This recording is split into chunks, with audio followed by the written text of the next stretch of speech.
if I look back in my life as a priest, there are many mentors, but I'm going to talk about two, and they may be surprised if this comes up on the video, but I'm going to talk to you about Father Mike Ryan and Father Gary Lazzaroni. Both are parish priests. Father Ryan is the pastor at the cathedral, and Father Gary was the former pastor here at St. Joseph's. And they really modeled to me what it means to be a parish priest, a person who is available, who met people where they were at, were really present to people in their celebrations and joys in life, as well as walking with people through really difficult moments in their life. And as I look at these two men, they really call to me about what it really means to be a humble, good priest. So I went to my pastor and told my pastor, "Pastor, I want to become a priest." And he looked at me and said to me, "I'm so happy about it. Surely you will become good priest." Then I went and talked about it to my mom. I said to my mom, "Mom, I want to become a priest." She literally jumped with joy. She said I was praying for it.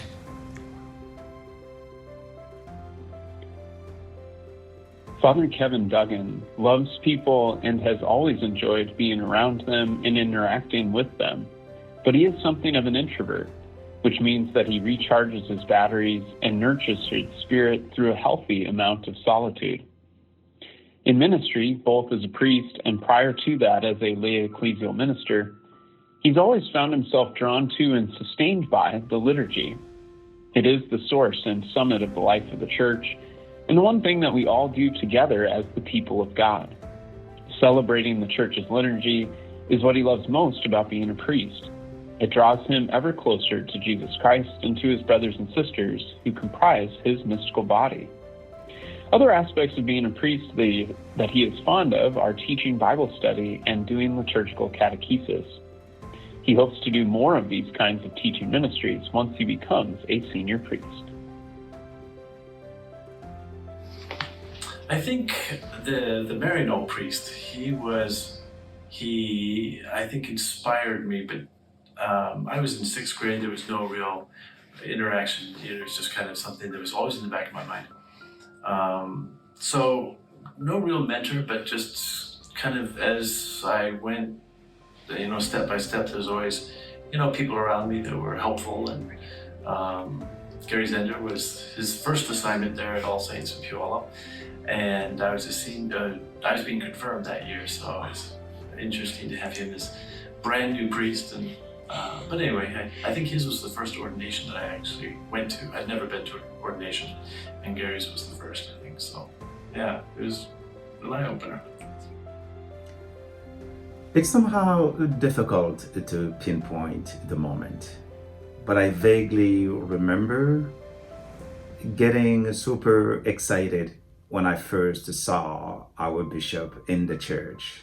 I was with my mother, and I looked at her and I said, when I grow up, I really want to be that man. Of course, I had no idea what in the world I was talking about. But I do not recall ever sharing that story with anyone else. I kept it to myself until the end of my 8th grade. I approached our principal and told him that I wanted to go to the Diocesan Minor Seminary. A few weeks later, I sat for the entrance exam, unbeknownst to my parents. But the principal had to spill the beans when the results came in. The rest, as they say, is history. My 25 years of priesthood ministry in the Seattle Archdiocese have been even more fulfilling than my former Boeing engineering work. I have truly enjoyed all aspects of parish ministry, especially liturgy and sacraments, spirituality, presentations and retreats, and spiritual care in hospitals and parish settings.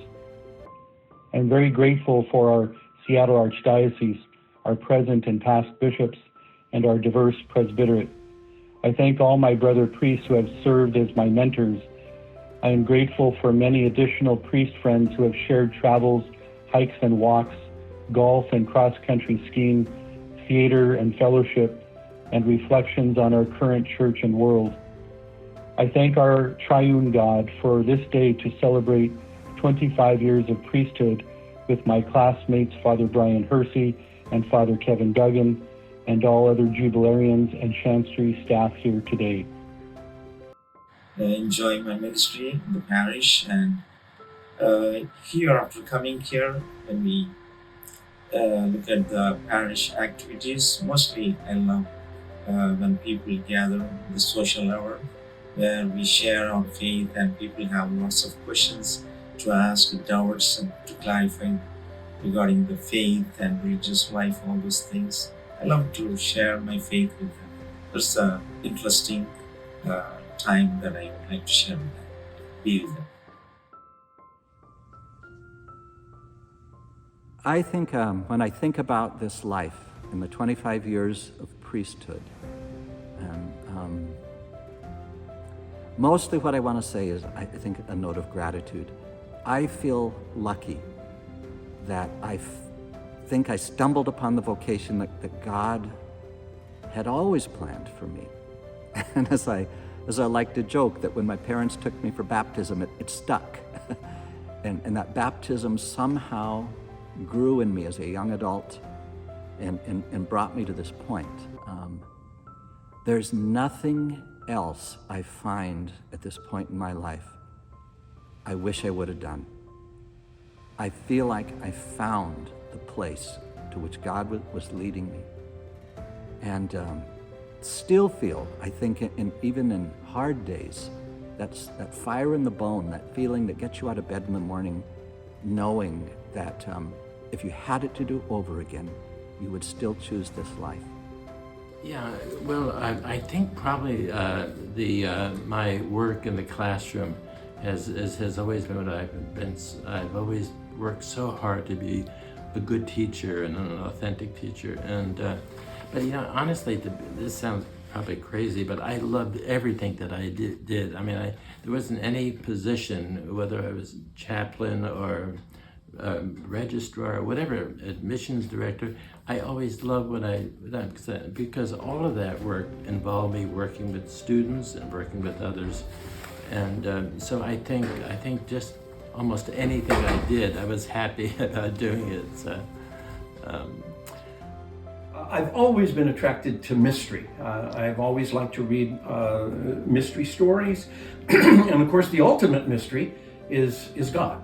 And so to delve into things that we cannot comprehend or understand and just try to find answers. I used to frustrate my teachers in the seminary even, because they would try to teach us something and I would say, why? How come? Prove that. And of course, ultimate mystery means that there sometimes has to be that step of faith. And faith is what we preach and teach. So eventually I had to just let go and let God. But the attraction was really found in my interest in mystery, that kind of experience of life. I think the place I loved the most was Arlington, Stanwood, Darrington in northern Snohomish County. I think that was the greatest area I ever served in. The most rewarding thing was just knowing people in the parish and visiting them. And prayer groups, I think, were really an important thing in my life. Well, I spent, after I received my doctorate from the University of Toronto, I immediately began teaching here in 1962. And so I've been on the faculty since 1962 until last year. I kind of pretty much retired last year. Well, I mean, after all, over teaching over 50 years, there comes a time when, and I turned 90 last spring, and I figured 90 was a good retirement age. Well, just keep praying, keep going, and don't give up. I retired in 90, and went back to work as a senior priest. And then I worked that priest died, and then I worked at it with with Father Nagel about 30-some years. So. Who were some of your mentors when you were a young priest? Oh, you really didn't have such thing, really. You just, because I went to Renton was the first place I was a priest, and I had Father Lane there, and he was a typical old Irish, but he always gave us enough food anyway.